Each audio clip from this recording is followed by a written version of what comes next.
जब से शोभा यात्रा निकली, इस क्षेत्र के लोग यही समझते थे, अरे कैसे यात्रा निकलेगी, पानी कितना बरस रहा, रात भर धुआंधार बारिश हुई।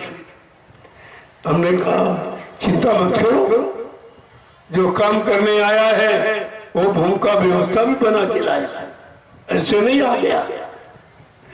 लोगों ने कहा कि बहुत बारिश हो रही है। हमने कहा हारिए न हिम्मत, बिसारिए न राम, और 12 बजे के बाद होगा घाम। धूप हो गई, आपकी शोभा यात्रा हो गई। आज भी ऐसे था, जब सुबह पानी बरस रहा था, अरे हमने कहा ठंडक बना रहा तुम्हारे लिए, अगर सुबह से धूप निकल आती तो तुम घर ही से नहीं आ पाते, इतनी कड़ी धूप में कैसे। तो धीरज से तुमको बुला लिया गया और फिर तपस्या में जबरदस्ती बैठा दिया गया। ये जबरदस्ती आज से तपस्या कराई जाए, इसका फल है आज के कलयुग में आराम तरफ व्यक्ति हो गया, वो तपस्या की परिभाषा भी भूल गया, तपस्या क्या है बिल्कुल नहीं जानता, तपस्या का लाभ क्या ये भी नहीं जानता। लेकिन आपको तो समय से तपस्या कराई जा रही है और आप कर रहे हो। अगर कोई पैसा देता फिर भी आप धूप में नहीं बैठते, अगर कोई मजदूरी देता तब भी आप धूप में नहीं बैठते। कितनी कड़ी धूप है। मैं ये लोगों को दिखाना चाहता हूँ कि गुरु भक्ति किसे कहते, गुरु अनुशासन किसे कहते। और मैंने आपसे कहा है सत्संगियों, तुम्हें आदर्श बनना है, संदेश सदगुरु का तुम्हें चर्चा करना है। ये दुनिया के लोगों को दिखा दो कि गुरु भक्ति किसे कहते हैं, गुरु भक्ति कौन है, गुरु भक्ति कैसे की जाती है, ये दुनिया वालों को दिखा दीजिए। सब तुम्हारा हाथ सामने आ गया, खड़ा हो गया। सत्संग की कितनी बड़ी महिमा आज आपकी समझ में आ गई होगी। इसलिए कहा सदगुरु स्वामी कहे समझाई, बार बार समझाते, बताते, चिताते हैं, मान जाओ, सही सच्चे रास्ते पर आके खड़ा हो जाओ और नाम की कमाई करके अपने घर पहुंच जाओ, ताकि यहाँ पर फिर कभी आना ही न हो। ऐसे मुसीबत और गंदगी वाले देश में आना ही न हो, ये उसकी तैयारी। और आपसे इसीलिए तपस्या कराई जा रही है। तो पसीना निकल जाएगा, बीमारी कब हो जाएगी। ये पसीना खून को रिफाइन करता है, ये शुद्ध करके ही तो निकलता गंदगी।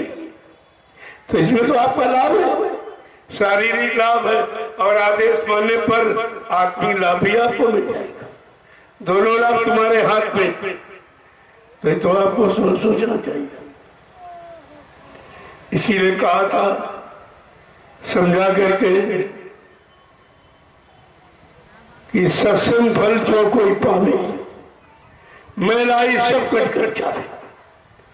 जिस किसी को जिस स्थित परिस्थिति में अगर सत्संग में जाए और वचन समझ में आ जाए और जीवन में उतार लो, तो उस कर्मों की सारी गंदगी ही खत्म हो जाएगी। ये गंदगी ही आपको रोके पड़ी, जाने नहीं देती, तुम्हारे सामने आके खड़ी हो जाती। तुमने ये पाप किया, ये गंदा खान पान किया, ये तुमने व्यभिचार कुचार किया, एक तरह से इतने कर्म किए बैठे जिनकी तुमको याद नहीं।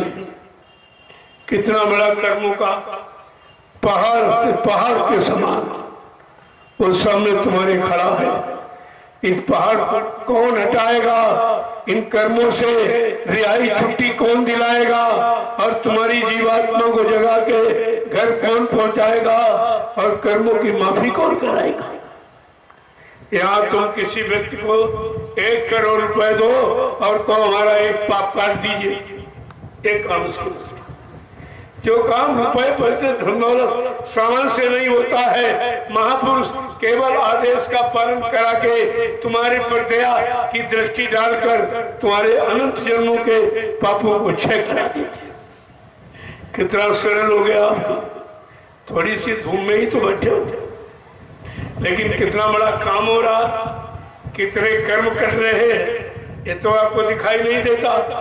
ये तो आदेश पालन करने पर कर्मों की कटाई होती ही, वो तो अपने आप हो जाती। तो आपका कितना बड़ा काम हो रहा।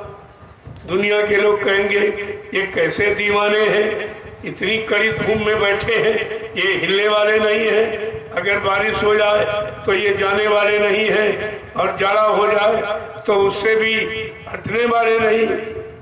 ऐसे दृढ़ी और संकल्पी दृढ़ता मजबूती के साथ इन जीवों को तैयार किया जाए, तभी तो सज्जू की व्यवस्था आप संभाल सको। अगर तैयारी पहले से नहीं होगी और अच्छे सच्चे ईमानदार त्यागी तपस्वी तैयार नहीं किए जाएंगे तो सज्जू की व्यवस्था का संचालन कौन करेगा।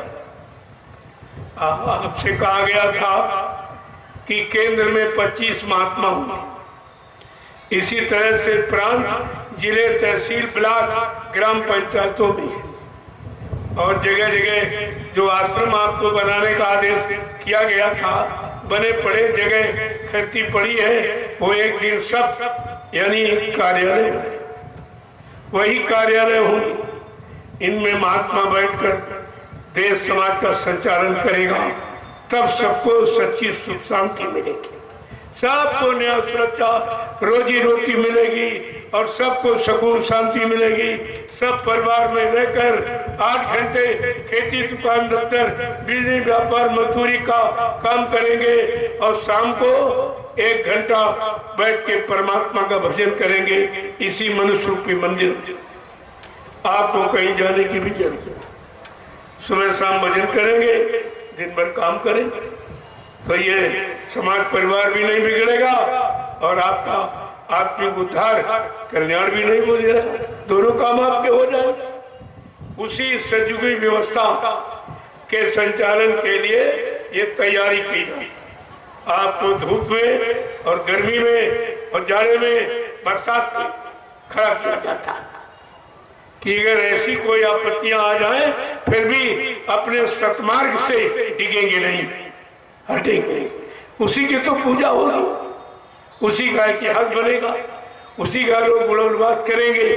तो ये सब समय आपके सामने लाके खड़ा कर दिया जाएगा, ऐसे नहीं, ये उसी की तैयारी है। सब ये सब तैयारी हो रही और किसी को मालूम नहीं ये गुप्त राज रहस्य क्या है, ये कौन सी तैयारी कर रहे, किस काम की, कैसा समय लाने की तैयारी कर रहे, किसी को कुछ नहीं मालूम। ये गूढ़ राज जो संत महात्मा भक्तों के सिवा कोई नहीं जानता, या तो साध या गुरु, दो ही समझते। साध जानेगा जिसने गुरु के वचनों को साधा यानी पकड़ा, आदेश हुकुम का पालन किया, या वो जानेगा या गुरु जानेगा। ये तीसरा कितना बड़ा बुद्धिमान हो लेकिन इस रात को समझ नहीं पाएगा। आज कितने लोग बैठे हो, कोई गिन सकता? क्या मीडिया पत्रकार को सुनाई नहीं दे रहा?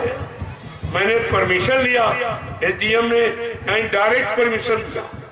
ये कितना पुण्य कर्म किया, कैसा धर्मात्मा है जिसने धर्म की बात को समझा और सीधे डायरेक्ट परमिशन दे दिया। अरे धार्मिक देश है और धार्मिक देश में धर्म की चर्चा करने में हम पाप क्यों कमाएं, हम तो सबको छूट दें। अगर सारे देश में इस तरह चर्चा होने लगे तो प्रेमियों परेशानी चली जाएगी। मैंने कई बार कहा अगर हमको पूर्ण परमिशन मिल जाए तो मैं इतने आदमी यानी आदमी भिड़ा के बैठा दूंगा कि जगह कम पड़ जाएगी, जगह कम पड़ जाएगी। चाहे जितने बड़ा विशाल मैदान हो कम पड़ जाएगा। लेकिन अभी तो बंधनों में सत्संग हो रहा, अभी बुरे काम में बंधन नहीं। इनसे अगर पूछा जाए मुर्गा काटने वाला, चोरी करने वाला, शराब पीने वाला, व्यभिचार करने वाला, झूठ बोलने वाला, धोखा देने वाला, रिश्वत लेने वाला, रिश्वत देने वाला, इस पर कोई कानून है इनके पास? केवल इसी पर कानून की शासन नहीं होगा। अरे जब अच्छी चर्चा नहीं होगी तो और बुराई फैलेगी और बुरा समय बनेगा, लोग और परेशान हो जाएंगे। अगर सत्संग को खुली छूट हो जाए तो 70% सुधार हो जाएगा, 70% सुधार हो जाएगा, कोई बीमारी नहीं आएगी। मैं इस बात के लिए दावा करता हूं। अगर हमारी ये धार्मिक धरा जो भगवान राम की है, ये कर्म भूमि भगवान कृष्ण की है, योग भूमि संत महात्मा फकीरों की है, अगर इस पर ये धर्म के काम हो जाए, धर्म माने व्यवस्था, समाज की, परिवार की, देश की, जातियों की कोई व्यवस्था ना बिगड़े, व्यवस्था का नाम धर्म है। और बुरे कर्मों से व्यवस्था बिगड़ती है और अच्छे कर्मों से व्यवस्था बनती है। आज इस पर कोई ध्यान दे रहा, किसी की दृष्टि इधर जा ही नहीं रही कि बुराई क्यों बढ़ रही, परेशानियां क्यों आ रही, बीमारी महामारी क्यों आ रही, प्रकृति क्यों नाराज है, इस पर कोई दृष्टि भी नहीं डाल रहा, क्योंकि ये राज किसी को मालूम नहीं। प्रकृति की नाराजगी का ये राज किसी को नहीं मालूम, वो तो संत महात्माओं को पता है। कभी यानी खराब समय ना आवे, बीमारियों से लोग ग्रसित होकर अकाल मौत में न जाएं और इनकी जीवात्मा दो जग नरकों में जाने से बच जाए, इसलिए बाबा जी ने 18 वर्ष शाकाहार का प्रचार किया और कहा कि प्रकृति नाराज हो गई। जो तुमने मार काट, हिंसा, चोरी, कत्लेआम में उपचार किया कराया, उससे प्रकृति नाराज हो गई है और उसकी नाराजगी बड़ी खराब हो गई, वो विनाश की नाराजगी। लेकिन बाबा जी ने कहा हमने प्रकृति को मना लिया और आपको भी हाथ जोड़ के प्रार्थना करके मना रहा हूं कि तुम सब लोग शाकाहारी हो जाओ। चलो धर्मात्मा महात्मा नहीं बन पाए, सच्चे ईमानदार त्यागी तपस्वी चरित्रवान नहीं बन पाए, अरे तो शाकाहारी बन जाओ। इसमें कौन सी आफत, कौन सा खर्चा, बल्कि जो नाजायज धन तुम्हारा गंदे खान पान में खर्च हो रहा, ये तुम्हारा बच जाए, जो परिवार बाल बच्चों के पढ़ाई लिखाई में काम आवे, घर मकान बनाने में काम आवे, शादी ब्याह में काम आवे। अरे महात्मा तो सब तरफ से तुम्हारी मदद करना चाहते, लेकिन दुनिया ऐसी बावरी, कोई ग्राहक न पतिया, कोई लेने वाला नहीं, इस सस्ते सौदे का कोई ग्राहक नहीं, तो फिर तुम बचोगे। अगर यानी मतलब सरल करके बता दिया जाए तो तुम्हें शंका हो जाती है और कठिन कर दिया जाए तो तुम्हारे बस का नहीं, फिर तुम करोगे कैसे, लाभ तुम्हारे तक पहुंचाया जाए, इस बात पर हमेशा ध्यान देना चाहिए। अगर ये बात लोगों ने समझ ली होती और 18 वर्ष हिंदुस्तान की धरती पर यह शाकाहार का प्रचार बाबा जय गुरुदेव जी महाराज ने क्यों कराया और किसी ने नहीं, कोई मंदिर मस्जिद गिरजा धर्म स्थलों से आवाज नहीं निकली शाकाहार, कोई महात्मा धर्मात्मा जो भेदधारी दाढ़ी बाल लाल पीला कपड़े पहनने वाले, किसी ने भी इस पर विचार नहीं किया कि परेशानी की दवा क्या है, शाकाहार। शाकाहारी बन जाओगे, बीमारी से बच जाओगे। अगर बीमारियों से बचना है तो शाकाहारी बनना पड़ेगा, नहीं तो अभी बीमारी क्या देखी जो आगे आने वाली, जिसमें तुम्हारा बचना बड़ा मुश्किल हो जाए। मुश्किल से तो अपने आप को बचा सकता, तो महात्मा तो सब तरफ से मदद करना चाहते और मुफ्त इलाज है।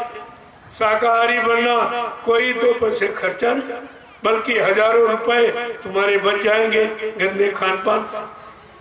तो ये बात समझ में कहा, क्यों, अब कुछ होना है। जब जैसी हो तब बता, तब तैसी मत होए, काल रेख की लेख को मेट सके नहीं कोई। जो आपने किया है, जो करनी की है, उसका तो फल भोगना ही पड़ेगा। लेकिन अगर महात्माओं की बात मान लो तो भोग से तुम हल्के हो जाओ, उस भोग में भी छूट हो जाएगी, उस प्राकृतिक मार्ग में भी आपको छूट मिल जाएगी। लेकिन माने एक महात्मा जी थे, वो पहाड़ी पर बैठे, बड़े ध्यान से सुनिए। वो पहाड़ी पर बैठे थे, एक राजा आया घोड़े से, घोड़ा तो पेड़ में बांध दिया और महात्मा जी के पास गया और दंडवत प्रणाम करके बैठ गया। थोड़ी देर के बाद कहता कि महाराज हमारा भविष्य बता दीजिए। महात्मा जी ने कहा अरे भविष्य तो तुम्हारा हम बता देंगे लेकिन तुम मानोगे नहीं। कहे अरे आप बताए हम ना माने। कहा हाँ मैं जानता हूं तुम मानोगे नहीं लेकिन मैं बताऊंगा जरूर। देखिए महात्मा जी ने क्या कहा, मैं जानता हूं कि तुम मानोगे नहीं लेकिन हम बताएंगे जरूर क्योंकि हमारा फर्ज है, हमारा उत्तरदायित्व कर्तव्य है। तो महात्मा जी ने कहा राजन जो तुम शिकार खेलने जाते हो ये जीव हिंसा हत्या से बंद कर दो, शिकार खेलने मत जाना लेकिन तुम जाओगे जरूर। अगर जाना और जंगल में कोई सुंदर घोड़ा मिल जाए तो उसको लेके मत आना लेकिन तुम लाओगे जरूर, लाओगे जरूर तुम। और कहा कि ये सब यानी अगर घोड़ा मिल जाए ले भी आना तो सवारी मत करना लेकिन तुम करोगे। सवारी भी करना तो अपने राज सीमा को छोड़कर दूसरे के राज सीमा में प्रवेश मत लेना लेकिन तुम लेगे जरूर। और राजन तुम्हारी मौत है, महात्मा मौत तक का परिणाम जानते, अगर उनकी बात मान लो तो सब कुछ बता दिया। थोड़े दिन तो राजा सोचता रहा लेकिन एक शब्द आपने पढ़ा होगा होनी, होनी होनहार बलवान, इसे कोई मत मानो झूठी। गई मंथरा पास के कई पिला दई बूटी और राम लखन बनवास सिधारे दे राजा दशरथ की छूटी, इसे कोई मत मानो झूठी। पर नारी के हेतु रावणा नियत करी खोटी, परिणाम क्या हुआ लंकगढ़ सोने की टूटी। कहा होनी जब आ गई यानी पाप पर को घड़ा जब भर गया, जब फूटने का आ गया तो राजन से उसका मंत्री जो सांसारिक था। देखिए ऐसे काल के जीव तुम्हारे संग लग जाएंगे तो गुरु की शरण में तुमको रहने नहीं देंगे, गुरु के वचन सुनने नहीं देंगे, आदेश पालन करने नहीं देंगे, नाम की कमाई करने नहीं देंगे। ये काम तुम्हारा वो नहीं करने देंगे। वो काल के जीव और मंत्री काल का जीव था। बोला राजन बहुत दिन हो गए शिकार खेले नहीं चले। अरे कहा तुझे नहीं मालूम कि महात्मा जी ने मना किया था। तो काल के जीवों के पास बहकाने की बातें बड़ी अच्छी अच्छी होती। कहने लगा महात्मा जी ने तो ये भी कहा था घोड़ा मत ले आना, तुम्हारे पास तो घुड़सवार सेना, तुम्हें गोली की जा क्या जरूरत, चलो। और उसकी बात मान ली, चल पड़ा। जो पूरे दिन घूमता दौड़ता रहा क्योंकि महात्मा जी का वचन था कि जंगल शिकार खेलने मत जाना, यानी शिकार नहीं मिलेगा। दौड़ते दौड़ते फिरते फिरते शिकार के लालच में इतनी दूर निकल गया, जब वापिस आया तो रात हो गई। तो जंगल में आया, एक पेड़ के नीचे एक सजा घोड़ा, इतना खुशनुमा सुंदर, वो थी मौत जिसको लिए महात्मा ने मना किया था इसको घर ले मत आ। तो मंत्री ने कहा राजा बहुत सुंदर घोड़ा है। अरे कहा महात्मा जी ने मना किया। कहना महात्मा जी ने ये कहा था सवारी मत करना, ले चलो दरवाजे पर बांधोगे तो शोभा होगी। अरे बात मान ली, उसे काल के जीव की बात मान ली और महात्मा के वचन याद भी कर रहा, लेकिन दृढ़ता मजबूती से टिक नहीं पा रहा और घोड़ा लेके घर में बांध दिया, यानी मौत घर में बांध दरवाजे पर। कुछ दिनों के बाद पड़ोसी राजा ने आक्रमण कर दिया। मंत्री दौड़ के आया कि राजन आप पर आक्रमण हो गई, जल्दी करो, सेना भेजो। सेना राजा ने सारी घुड़सवार सेना नंदाई के मैदान में भेज दी। 6 महीने युद्ध चला, उसकी सारी सेना मारी गई। मंत्री दौड़ के आया कि राजन जल्दी चलो, आपकी सारी सेना मार दी गई। अरे मंत्री कैसे चलूं, मेरे पास सवारी नहीं। कहना घोड़ा तो सामने बंधा। कहना नहीं, महात्मा जी ने मना किया था कि सवारी मत करो। क्या कह रहा वो समझा। अरे ये कहा था कि दूसरे राजा की राज सीमा में मत जाना, दुश्मन तुम्हारी सीमा में प्रवेश कर गया, चलो उसको भगा दो, खदेड़ दो। अरे चल, उसकी बात मान ली और मौत पर सवार हो गया। और तो मौत थी, इतनी जोर उड़ी और उड़ के पहुंची, यानी मतलब आनी सेना के अंदर, और दांतों से और लातों से इतना मार काट जबर कि वो तो मौत है, वो तो मारेगी। मार काट कर मारते काटते 2 राजा की सीमाओं को क्रॉस कर गया, तीसरे राजा की सीमा में पहुंचा तो शाम हो गई। उस समय नियम था कि सूर्यास्त के बाद लड़ाई नहीं लड़ी जाती थी। तो जो राजा जिस राजा के राजघर में पहुंचा, उस राजा के कन्या थी। तो कन्या ने कहा, पिताजी हमारी शादी कहीं न कहीं जरूर आप करोगे, लेकिन इससे बड़ा बहादुर राजा कहाँ मिलेगा जो दुश्मन को खदेड़ता हुआ 2 राजाओं की राज सीमा को क्रॉस करके आपकी सीमा में आ जाए। हो न हो ऐसे बहादुर राजा से मेरी शादी कर। शादी होगी। देखो एक वचन यही है, संत वचन पलटत नहीं पलट जात ब्रह्मांड। एक भी वचन उनका खाली नहीं किया। अब शादी हो गई तो मतलब राजा ने कहा तुम हमारे जमाई यानी दामाद हो गए, चलो सेना ले जाओ, लड़ो। अपनी सेना भेजी। सेना लेके जैसे लड़ाई के मैदान में पहुंचा, उधर से जैसे दुश्मन की तरफ से वार हुआ, अब पहले वार में राजा धराशायी जमीन पर गिर गया।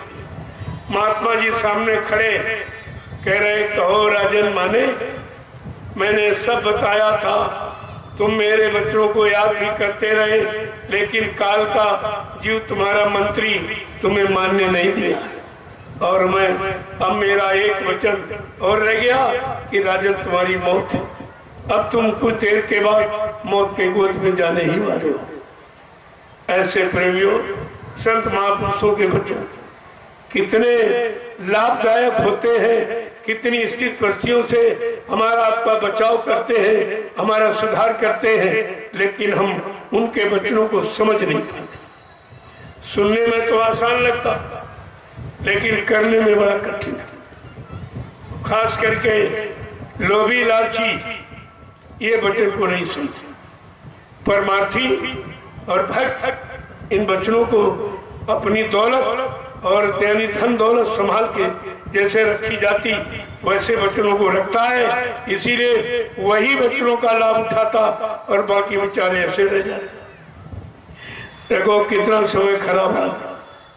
और अभी क्या जो आने वाला है, अभी जो आने वाला है जिसकी जानकारी नहीं, केवल कह रहे तीसरी लहर आ रही है। जब तुम जान गए तो रोक लो। अरे विज्ञान जानकारी दे सकता लेकिन बचा नहीं सकता। आंधी बताएगा तूफान आने वाला है, विवाद आने वाला है, ये होने वाला वो होने वाला, लेकिन ये विज्ञान रोक नहीं सकता। रोकने का काम केवल संत महापुरुषों के पास है। वो है हमारा आध्यात्मिक विशिष्ट विज्ञान है। वो विशिष्ट विज्ञान है जो संत महात्माओं के पास हमारी जीवात्मा का उद्धार करना, ये सबसे बड़ा विज्ञान है। इससे बड़ा कौन सा ज्ञान और विज्ञान है कि जीवात्मा जगे और परमात्मा से मिले और जीवात्मा अपने सच्चे घर मंडल मुकाम को चली जाए, फिर इस नरक कुंड में कभी ना आना पड़े। तो बात आपको समझनी चाहिए थी, लेकिन आपने बच्चों को समझा नहीं। महापुरुषों ने बहुत खोल करके कहा, ये सत्संग है एक गुरु दरिया, नहाना हो तो चले आओ।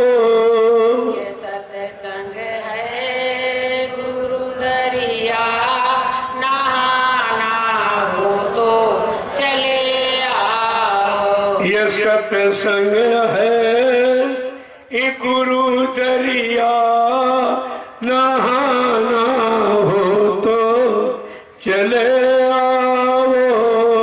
सत्संग है गुरु दरिया, नहाना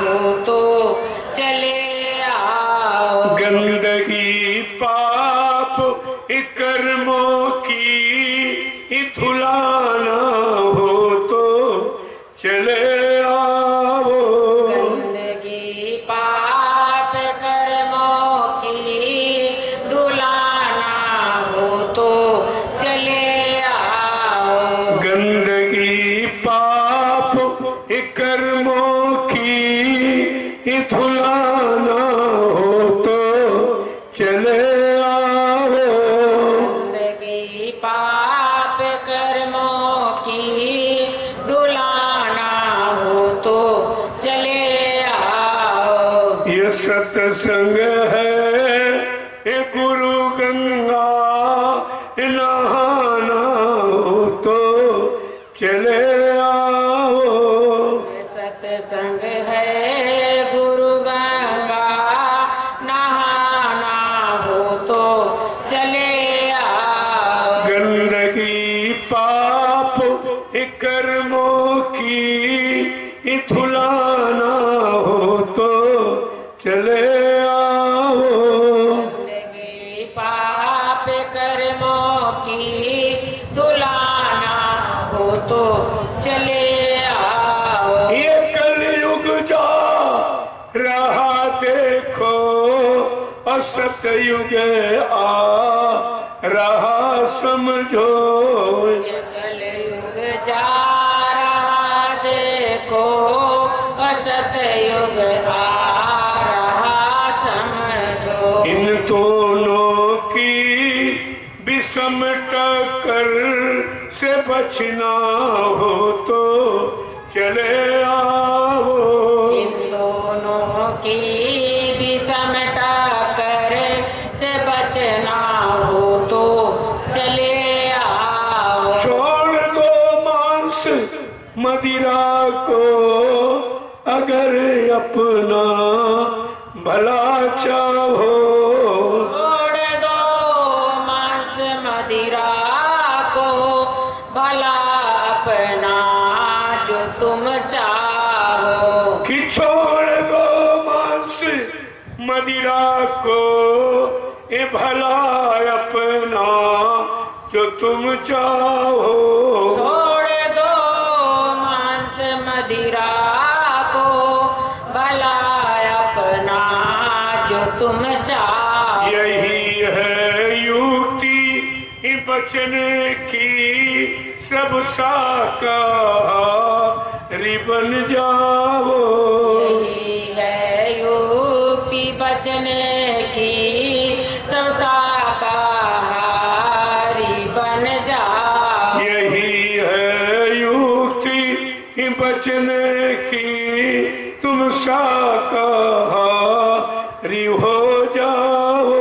यही है युक्ति बचने की तुम शाकाहारी हो जाओ। ये सत्संग है ये गुरु दरिया ये नहाना हो तो चले आओ।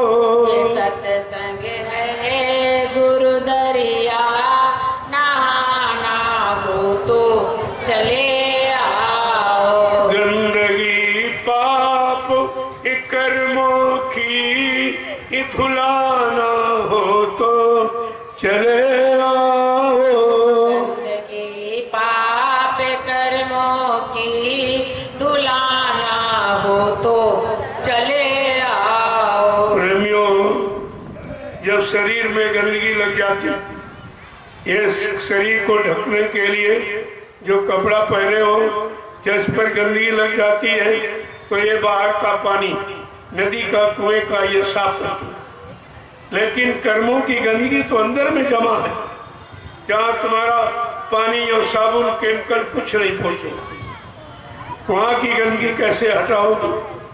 और जब तक कर्मों की गंदगी हटेगी नहीं, कोई भी जीवात्मा काल माया के देश से निकल कर जा नहीं सकती। काल केवल इन्हीं कर्मों की गंदगी के कारण होके पड़ा है।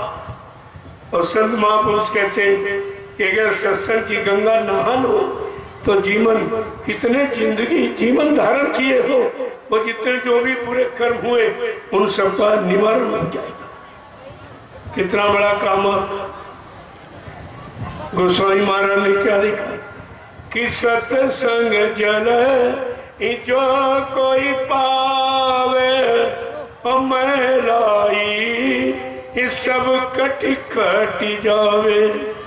जिस किसी को सत्संग रूपी सरता का जल मिल जाए, जिन पर दया हो जाए, सत्संग में आ जाए और वचनों को सुनकर अपने में उतारने लगे, उनका जीवन धन्य हो जाएगा। वो संपूर्ण पापों की गंदगी को उतार देगा और कहीं उतारने का साधन और कोई सामान अंदर जा नहीं सकता। केवल सत्संग जल अगर मिल जाए तो कितने जन्मों की गंदगी पापों की उतर जाएगी। देखो कितना बड़ा काम सत्संग के द्वारा होना, और सत्संग की महिमा आप समझ नहीं पा रहे। महापुरुषों ने बड़ा खोल खोल के गोस्वामी जी महाराज ने रामचरितमानस के उत्तरकांड में कितना बड़ा इशारा किया, लेकिन तुम उसको पढ़ते नहीं, पढ़ते हो। बचा जाता दूसरे के लिए, पढ़ा जाता अपने लिए। अगर पढ़ा होता तो सत्संग की महिमा को जरूर समझते कि जहाँ पापों का निवारण हो जाता है तो ऐसी जगह का चुनाव आप जरूर करते, लेकिन कुछ नहीं किया। कि बड़े भाग पायूं सत्संगा और बिने प्रयास ही होए भव भंगा। देखिए बड़ा पुण्य भाग है जिनको समय के मौजूदा संसद के वचन सुनने को मिला। आप कितने बड़े भाग्यशाली कि समय की चीज आपको, जिससे समय आपके पास अच्छा आ जाए और बुराइयों से, बीमारियों से, परेशानियों से बच जाओ, इससे अच्छा और समय कौन सा होगा। लेकिन समझ में आवे तब तो। कान तो सुन रहे, सुनने का काम कानों का अच्छा बुरा सब सुन लेते, लेकिन मन स्वीकार नहीं करता। जब तक मन नहीं स्वीकार करेगा तो कानों का सुना व्यर्थ चला जाएगा, कोई लाभ नहीं दे सकेगा। कितनी बड़ी देखिए महिमा है। और लेकिन मिला मौका, वो भी आपके हाथ से निकला जा रहा, समझ में नहीं आ रहा है क्या करें क्या न करें, क्या करें क्या न करें। जीवन व्यर्थ में चला गया। जब बैठकर सोचोगे कि हमारे जीवन के कितने साल चले गए, तब आपको पश्चाताप होगा कि 100 में इतने खत्म हो गए, बचे कितने। तब आपको चिंता होगी कि जो समय बचा है चलो उसी में अपना काम बना ले। और महापुरुषों ने आपको कितना साहस दिलाया कि गई सो गई और रही वो संभालो, न वो भी जाने वाली। जो समय घड़ी सौ की पूंजी यानी भोगों में आपने खर्च कर दी, बर्बाद कर दी, लेकिन जो शेष यानी पूंजी बची है, जरा उससे अपना काम बना ले। यहाँ तक भी आपकी बुद्धिमानी मानी जाए और सारा समय निकाल दिया, फिर आपको क्या, फिर तो आपको कुछ मिलने वाला नहीं। मिलने वाला तो कहीं कुछ नहीं, सब लेने वाले बैठे, आपको देने वाला कोई नहीं। आज तक किसी ने आपको कुछ दिया है? लिया, पैसा लिया, सामान लिया, सम्मान लिया, लेकिन दिया कुछ। और तुमने कभी सोचा भी नहीं कि हमको कब मिलेगा, हमें कौन देगा। तुम्हारे देने की बात कहीं किसी ने शुरुआत की है? चंदा लिया, नोट लिया, वोट लिया, महंगाई, बेरोजगारी, बढ़ते टैक्स, ये सब लिया, दिया क्या आपको? कुछ मिला है? और अभी नहीं सोच पा रहे हो कि मिलेगा कब। जब इतना समय निकल गया, 70 साल की आजादी का समय जब निकल गया, तब नहीं कुछ मिला, अब आपको क्या मिलेगा? अब तो समय बहुत खराब, थोड़ा बहुत बिगड़ जाता, सुधार हो जाता, अब तो एकदम भ्रष्ट, बिल्कुल भ्रष्ट। जैसे साइकिल आप चलाते हो, पंचर हो जाए तो टिक्की लगा के सुधारा जाता, लेकिन अगर भ्रष्ट हो गया तो टाइट बदलना पड़ेगा। उसमें बदलना पड़ेगा आपको। पुराना काम नहीं करेगा, नया प्रयोग करना पड़ेगा, नए से आपका काम होगा। इसी तरह व्यवस्था जब ये भ्रष्ट हो गई, भ्रष्ट हो गई, तब आपको नई व्यवस्था की जरूरत है। और नई व्यवस्था का सूत्रपात कौन करेगा? कभी आपने विचार किया? बाबा जी ने क्या कहा? पीछे से अच्छे लोग आ रहे, तुम संभल के रहना, ने धक्का मार के तुमको हटा देंगे। कहेंगे इतने साल तुमने क्या किया, और तुम जिंदगी भर चोरी करते हो। कोई चावल चुरा रहा, कोई दाल चुरा रहा, कोई तेल चुरा रहा, कोई पैसा चुरा रहा, ये सब चोर। इन चोरों को क्या, चोरों को दंड मिलता है। चोरों को मान सम्मान कभी न मिला है, न मिलेगा। इनको तो दंड मिलता है। और ये संगत के चोर, इनको महादंड मिलेगा। महादंड। एक तो तुम अपना देते नहीं हो, जो प्रेमी देते उसमें भी चोरी करते, तो कहाँ जाओगे? कितनी बड़ी सजा। गुरु से कपट, संगत से चोरी, की वो निर्धन, की वो कोढ़ी, ये सजा है। कभी आपने इस पर विचार किया है? और निरंतर मैं रोज बता रहा हूँ, मैं शुरू से जब से मैंने अभियान जारी किया, मैं मन से यही कहता रहा, अरे भाई कोई योजना मत बनाओ, तुम्हारी कोई योजना यहाँ चलने वाली नहीं है। जब इतना बड़ी घटना मथुरा में हो गई तुम्हारे गुरु के साथ, तुमने अपने गुरु के लिए कोई योजना बनाई थी? कुछ सच्चाई को कह पाए थे? जो तुमको वचन गुरु ने सुनाए, मैं ये करूंगा, मैं ये करूंगा, मैं ये करके जाऊंगा, क्या इस सच्चाई को आपने मुंह से बयान कर पाए? जब तुमने वहां कोई योजना नहीं, यहाँ योजना बनाने आ गई। हमने कहा यहाँ कोई योजना चलेगी नहीं, क्योंकि यहाँ काम तुम्हारे अनुसार नहीं हो रहा, तो अपने अनुसार किया जा रहा। हाँ, आपको लाभ पाने का अवसर दिया जाए, चाहो तो लाभ प्राप्त करो, अपनी बना लो, अच्छी बात है। लेकिन तुम यह सोचो कि हम कोई योजना बनाएंगे, अपने अनुसार कोई कार्य यहाँ करेंगे, तो ये होने वाला नहीं है, ये होने वाला नहीं है।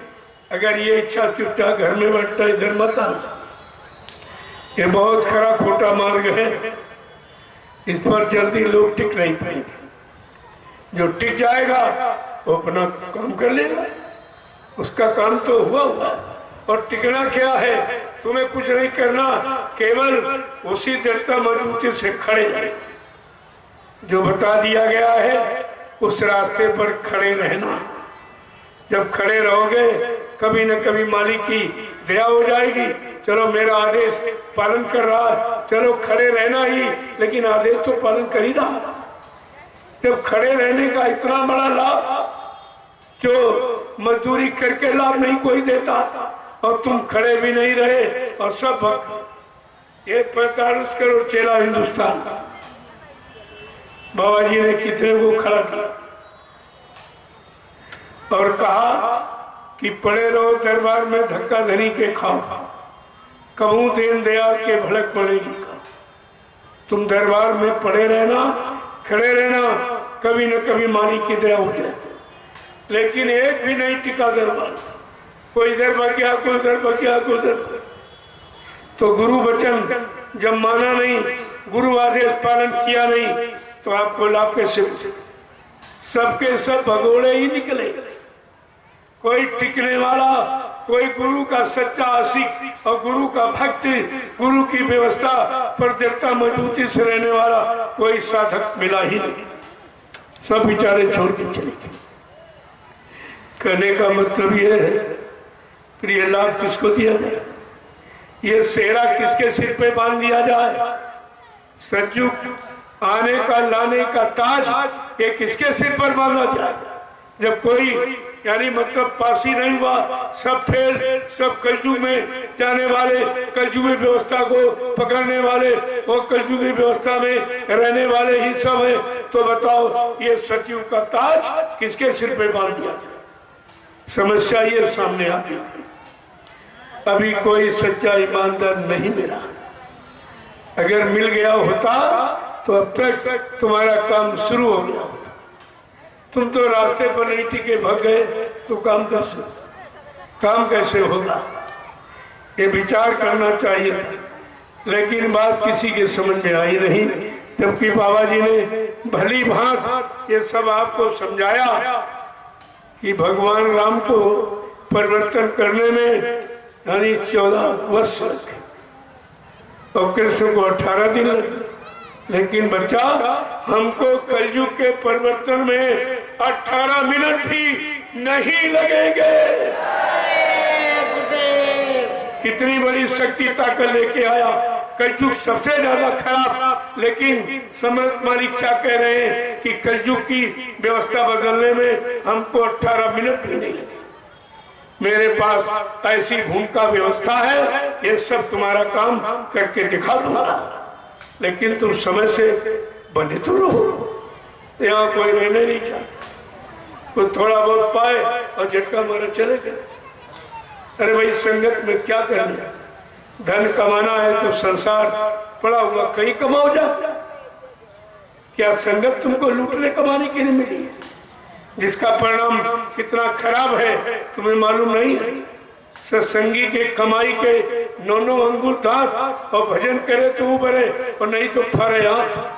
कितना खराब धन है, लेकिन इसमें भी ये सुख चाहते नहीं। इतने बेशरम हो गए हैं, ये इसमें भी संकोच ही नहीं करते। इनको परिणाम से कोई मतलब, चाहे मतलब कितना बड़ा नरक हो जाए, चाहे कितने हजार वर्षों तक नरकों में रहना पड़े, लेकिन ये आदत से बात नहीं। फिर तुम जानो, तुम्हारा काम जानो। ये तो निश्चित है कि मतलब उन्हीं को कोई टाल नहीं सकता, लेकिन नहीं, संत महापुरुषों के पास अधिकार है, वो टाल सकते, उनको पूरा अधिकार है, वो सारी व्यवस्था को बदल सकते, तुम्हारे सारे अवगुणों को गुणों में परिवर्तित कर सकते हैं और तुम्हारी बिगड़ी व्यवस्था को बना सकती। लेकिन तुम उनके आदेश का तो पालन करो, करो, सब हो जाएगा। कौन सा ऐसा काम जो उनके लिए यानी असंभव है? अरे असंभव को संभव बनाने के लिए आए। ये काम किसी ने नहीं किया कि जीवात्मा को जगाना, परमात्मा से लाना। सबसे बड़ा चमत्कार तो यही है। इससे बड़ा और चमत्कार क्या होगा? जो जीवात्मा को जगा के परमात्मा से मिला दे, तुम्हारे पाप कर्मों में माफी दिला दे। जिनको भगवान कहते हो, भगवान राम ने अपने पिता को माफ नहीं किया था। अपराध क्या था कि धोखे में श्रवण कुमार की हत्या हुई। एक हत्या धोखे में लोगों ने सिफारिश की कि भगवान आपके पिताजी हैं, माफ कर दिए। भगवान राम ने कहा नहीं, मैंने कर्मों का विधान बनाया है। मैं अपने विधान, संविधान, सिद्धांत में कभी समझौता नहीं करता। रामायण में रामचरितमानस लिख के बता दिया कि मेरा सिद्धांत क्या है, तो सबको लिख के तो बताया है। लेकिन तुम उत्तरकांड को पढ़ो तब तो सारे प्रश्नों का उत्तर मिल जाए, सारी समस्याओं का समाधान हो जाए। जटिल से जटिल समस्या का समाधान उत्तरकांड है, लेकिन कोई नहीं पढ़ता, उसको क्यों नहीं पढ़ता? अगर पढ़ लेते हो तो यह शंका आती ही नहीं, क्योंकि गुरु की महिमा कितनी साफ शब्दों में लिखी कि गुरु कौन है कौन नहीं है। कि हर आशीष ये धन शोक न हरई और सो गुरु घो रह नरक मां परई। कितना सादी कि कोई अगर चेला बना रहा हो केवल मान सम्मान सामान धन दौलत के लिए, ऐसा गुरु रो रो नरक में जाएगा। कितना सादी। गुरु का काम है शोक हरई। शोक माने दुख तकलीफ, बीमारी, महामारी, दैवी प्रकोप, दुर्घटना, अकाल मौत को जो हर ले यानी दूर कर दे, उसे गुरु कहते हैं। कितना बड़ा साफ शब्दों में लिखा। इसीलिए उन्होंने कहा गुर अंध बधिर कर लेखा, एक नहीं सुने एक नहीं देखा। अंधे बहरे की कहानी है कि अंधे के आंख नहीं और बहरे के कान नहीं, न वो सुन सकता न वो देख सकता। ठीक इसी तरह से हमारी जीवात्मा की आंख खुली नहीं, हम जीवात्मा के आंख से अंधे हैं और कान से बहरे हैं, इसीलिए न इधर का समझ में आ रहा न उधर का कुछ दिखाई दे रहा। ये दोनों चीजें चली गई। तो लिखा तो है, ये लिखा सिद्ध कौन करेगा? लिखे का लाभ कौन दे दिया? यही बात सोचनी चाहिए थी, लेकिन नहीं लोग सुन पाए। कहा था कि जैसे शरीर की दो आंखें दो कान जब खराब हो जाते हैं तो डॉक्टर वैद्य हकीम की तलाश करते हैं, कोई जानकार मिल जाए और जानकारी दे दे, हमारे आंख कान ठीक हो जाए। लेकिन जीवात्मा जब से मृत लोक मंडल में आई है, आपने कभी ये जानकारी की है कि हमारी जीवात्मा का आंख बंद है, कान बंद है, जब से आई तब से खुला नहीं? क्या इसका कोई खोलने वाला कोई जानकार है? कभी आपने तलाश किया? कुछ नहीं, इसके बारे में तो कोई जानते नहीं। लेकिन गोस्वामी जी महाराज ने रामकृष्ण मानस के उत्तरकांड में दिया कि सत्य गुरु दे वचन विश्वासा और संयम ये ना विषय की आशा। कहते अगर सद्गुरु रूपी वैद्य मिल जाए और विषयों की आस न, ये परहेज है, तो कहा कि हम उसका आंख और कान खोल देंगे, जीवात्मा का आंख कान खुल जाएगा। सदगुरु वैद्य वचन विश्वास, सदगुरु के वचनों पर विश्वास करो। और संयम यानी परहेज ये है कि विषय वासनाओं की इच्छा न हो तो हम तुम्हारा ये जीवात्मा का दिव्य आंख कान खोल देंगे। कितना साफ साबित। और आगे क्या कह रहे हैं? ये काम करने वाला कितना महान होगा कि करण धार सतगुरु दृढ़ नावा और दुर्लभ का जय सुलभ कारी पावा। कर्णधार यानी जानकार, जिसने अपने जीवन का मार्गदर्शक पथ प्रदर्शक डायरेक्टर सदगुरु को बनाया, उसके ये सब काम हो जाएंगे। आँख भी खुल जाएगी, कान भी खुल जाएगा, यहाँ का सब जान लोगे और ऊपर के हर मंडल लोग की जानकारी आपको मिल जाएगी। इतना बड़ा ये दिव्य ज्ञान देने के लिए आए, जो दिव्य दृष्टि के बिना दिव्य ज्ञान नहीं पाया जा सकता। तो ये स्वभाव को समझना चाहिए। रामचरितमानस में सबको लिखा रखा, क्योंकि गोस्वामी जी महाराज गृहस्थ संत, वो विद्वान वो लेखक फेखक नहीं थे। संत माने जिसने काम करो लो मोह अहंकार का अंत कर दिया हो, सबको जीत लिया हो, उसे संत कहते। इतनी बड़ी उनके पास शक्ति थी और कितना बड़ा काम कर दिया। और लोग भी पूरे यानी पूरे विश्व में मान्य ये ग्रंथ है रामचरितमानस। इसमें सारी नीतियों का भंडार है। राजनीति, धर्म नीति, समाज नीति, परिवार नीति, देश विदेश नीति, सत्य नीति, न्याय नीति, सारी नीतियां भरी पड़ी। ऐसा ये ग्रंथ विश्व प्रसिद्ध ग्रंथ है। और उसी में गोस्वामी महाराज ने नैमिष का वर्णन कर दिया। नैमिषारण्य का क्या लिखा है उन्होंने कि तीर्थ वार नैमिष भी ख्याता अवति पुनीत इस साधक सुखदाता। ये तीर्थों का तीर्थ, तीर्थों का राजा नैमिषारण्य पावन पुनीत है। और कहते साधक सुखदाता। जब किसी संत के साधक इस भूमि पर आएंगे उनको तपोभूमि का लाभ मिलेगा जो नाम की साधना करेंगे।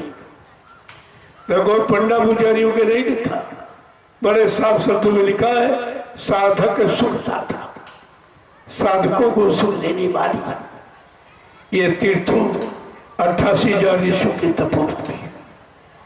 ऐसे मैंने थोड़ी वहां पर ये आपके लिए व्यवस्था कर दी, ये सब रामचरितमानस में लिखा। और बाबा जी ने भी जब गुरु पूर्णिमा का पावन कार्यक्रम 10 जुलाई से 23 जुलाई तक 1997 में जब गुरु पूर्णिमा का विशाल कार्यक्रम 19 की उसी धरती पर किया और आखिरी दिन कहा कि बच्चा ये 88,000 ऋषियों की तपोभूमि है, यहीं से सतयुग के अंकुरण निकलेंगे। तो क्या अंकुरण कोई आसमान में निकले? अरे धरती सबका आधार है। मैं इसी आदेश का पालन करते हुए नैमिषारण्य की तपोभूमि पर आपकी गाड़ी कमाई से 16 एकड़ जमीन तैयार करती है। और कितना आपने जो भी दिया, मैंने तो मांगा नहीं, लोगों ने कहा नहीं नहीं हमारा 1 रुपया 2 रुपया 10-20 रुपए ले लो और हमारे पास समय नहीं है, घर गृहस्थी परिवार को छोड़कर आपके साथ कैसे चले, तो हमारा ये अच्छी सच्ची जगह लगा देना। तो हमने तुम्हारा 1 रुपया 2 रुपया 10-20-50 जो भी आपने दिए मैंने कितना संभाल के रखा और उसी पैसे से ये 16 एकड़ जमीन आपकी दी थी और उसी पर भव्य इमारतें बन गई। बहुत कम 2 साल में हो गया। तो मैंने ये दिखाया, ये है लोगों की गाड़ी कमाई का परिणाम।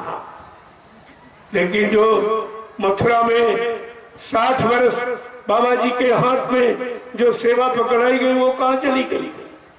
कभी हिसाब मांगा आपने उसका? वो कहाँ गई? तुम्हें कहना चाहिए था पहले वो 60 साल की जो कमाई हमारी गुरु के हाथ में जो हमने दी थी दर्शन के वक्त, पहले वो हमारी दिखाओ तब आगे तुमको हम देंगे। तुमने कहाँ लगाया? कहीं कुछ नहीं, वो भी सिर्फ चली गई। जिस पूंजी से बाबा जी ने कहा था जो तुमको मेरे हाथ में ये जो आप 1 रुपए 2 रुपए 10-50 रुपए दे रहे हो, मैं इसी से मथुरा में एक महा विश्वविद्यालय का निर्माण करूंगा। कहाँ चला गया? हो गया निर्माण, पूंजी कहाँ चली गई? तुम भी तो दोषी हो। अरे लेने वाले वो 5 और देने वाले 45 करोड़, तुम धनी, तुम्हारी कमी है, पुण्य की कमी कही जाए। बाबा जी ने भी कहा था इसी तुम्हारी सेवा से मैं एक धर्मार्थ चिकित्सालय का निर्माण करूंगा। जब मैं 9 साल बराबर ये कहता रहा कि भाई पैसा कहाँ चला गया, तो अब उन्होंने जो नींव डाली गई थी धर्मार्थ चिकित्सालय उसको बनवाना शुरू किया कि सब जान गए, सबको बता दिया इन्होंने। तो हमने कहा कि वो जो 60 वर्ष कमाई वो कहाँ गई, उसका हिसाब दीजिए। और जो अभी ये 9 वर्ष लीला के हो गए इसमें आप ले रहे हो, वो कहाँ गई? और पहली बारी कहाँ गई? 1 इंच जमीन कहीं खरीदी नहीं, कोई काम नहीं हुआ। सब भोगों में, सब शराब कबाब में तुम्हारी सेवाएं सब चली गई। क्योंकि ये लोग अपनी सुरक्षा के लिए जब पुलिस बल रखते हैं और उनको मुर्गा मीट अंडा खिलाते, दारू पिलाते हैं, तभी तो टिकेंगे बेचारे। तो तुम्हारी सब कमाई उसी में जा रही, इसी में जा रही है। पुण्य है, ये पुण्य का काम है। तुमने कभी सेवा देके देखा कि हमारी सेवा कहाँ लगी? और मैंने इसीलिए नैमिषारण्य में प्रमाण प्रस्तुत किया कि देख लो ये 2 साल जो आपने किया वो ये है, और 60 वर्ष जो आपने दिया वो कहाँ गया? उसका हिसाब मांग किया। लेकिन कुछ नहीं, मैं तो संगत को दोषी ठहरा रहा। चलो स्वार्थ हल करने वाले 5 लोग थे, उसमें सब खत्म हो गए धीरे धीरे। जिन्होंने बाबा जी का प्रचार किया कि बाबा जी मर के चले गए, अब कभी नहीं आएंगे, और मैंने हर कार्यक्रम कहा जिन्होंने बाबा जी को मुर्दा कहा है वो सब तुम्हारे सामने मुर्दा होते चले जाएंगे। आप देख लीजिए, ये देख लीजिए, आप तुम्हारे सामने सब मुर्दा हो गए। अरे सत्य सत्य, झूठ झूठ, क्योंकि सत्य को कहने वाला कोई नहीं था। जब मैंने अभियान शुरू किया 28 मई 2012 से, मेरे साथ कोई जुड़ा नहीं था, अकेले ही मैं दौड़ता रहा 3 वर्ष अकेले। कभी 100 जुड़े हट गए, 500 जुड़े हो गए हट गए, 1000 जुड़े हट गए, यानी मतलब सब थोड़ा बहुत पैसा लिया हट गए, हटते गए, लेकिन जुड़ा नहीं। किसी ने साथ नहीं दिया, मैं अकेले दौड़ता रहा। जबकि बड़ा खराब समय था, लोग कहते थे इनके पास संगत नहीं है, इनके पास पैसा नहीं है, उनके पास सारी संगत और सारा पैसा और प्रशासन 5 साल इन्हीं का है, इनको मरवा दिया जाएगा गोली से या बम डाल दिया जाएगा, ये पकड़ करके जेल में बंद कर दिया जाए। इसके डर से बेचारे सब डरते रहे, मेरे साथ कोई नहीं छोड़ा, मैं अकेले दौड़ता रहा। और मेहनत, ये फुलवाड़ी देखी, ये फुलवाड़ी है उसी मेहनत की। आज ये फुलवाड़ी जो फूली है, जिसको देखकर कितना खुशी होती है कि हमने जो मेहनत की, हमारी मेहनत सदगुरु डॉक्टर दयालु ने सफल कर दी, ये सफल कर दी उन्होंने। ये सब सोचना चाहिए। मैं तो नहीं डरा, मैंने कहा अरे भाई देखा जाएगा, वो भी जिंदगी है तो मौत नहीं, और मौत है तो जिंदगी नहीं, इसमें क्या डर करना। मैं बराबर दौड़ता रहा 3 वर्ष, बड़ी मुश्किल से गाड़ी का यानी डीजल का पैसा निकलता था, बड़ी मुश्किल से। किसी ने 1 रुपया दिया, किसी ने 2 रुपये दिया। मैंने कितना वो पैसा तुम्हारा संभाल के रखा, और उसी पैसे से ये मथुरा, ये नैमिषारण्य में जमीन खरीदी 16 एकड़। निर्माण कार्य काफी हो गया, जो जाते हैं उनसे पूछिए। और सबसे बड़ा लाभ तो ये है कि नैमिषारण्य की तपोभूमि 88,000 ऋषियों की है, जिस पर भूत प्रेत न उतरता हो न जाता हो। उस जमीन पर झंडा गड़ा हुआ है, झंडे की परिक्रमा करो, तुम्हारा भूत प्रेत चला जाएगा। ये लाभ है, ये भूमि का लाभ। झंडा तो मैं हर कार्यक्रम यहाँ भी गड़वाता हूँ, यहाँ भी लाभ, लेकिन पूरा लाभ नैमिषारण्य की भूमि पर। माँ तरह तरह की बीमारी, महामारी, ये सब दूर हो जाती, परेशानियां चली जाती, सब तरह। ऐसे थोड़ी लोग आए, बहुत ठोक बजा के आए। जब इन्होंने देख लिया इनको कोई गोली से नहीं मार रहा, कोई बम नहीं डाल रहा, कोई जेल में नहीं बंद कर रहा, तब ये लोग धीरे धीरे जब जुड़ने लगे, और 9 वर्ष में ये फुलवाड़ी तैयार। ये तो अभी एक जिले की केवल कुशीनगर, क्योंकि अभी बस्ती में जन्माष्टमी है, तो बस्ती जिले के लोग इसीलिए नहीं आए, वो अपने कार्यक्रम की तैयारी कर रहे हैं। और देवरिया में बीच में कार्यक्रम है, और इसके बाद यानी जन्म दिवस का महान महोत्सव, जो महोत्सव मनाया जाता, हर साल मनाते प्रेमी चले आ रहे, वो गोरखपुर में मनाया जाए। कितनी अपार भीड़ होगी, कितना जनमानस इकट्ठा होगा। अभी गुरु पूर्णिमा में जो लोग गए होंगे नैमिषारण्य, तो देखा होगा कि लॉकडाउन लगा और भीड़ कितनी बड़ी, कितनी विशाल भीड़ थी। ये है समय की सत्यता, काम की सत्यता है। सत्य कभी पराजित होता ही नहीं। जय गुरुदेव, जय गुरुदेव, जय गुरुदेव, जय गुरुदेव, जय गुरुदेव, जय गुरुदेव। जय गुरुदेव। नाम किसका? प्रभु का, जय गुरुदेव। नाम किसका? प्रभु का। जय गुरुदेव। नाम किसका? प्रभु का प्रभु का प्यारा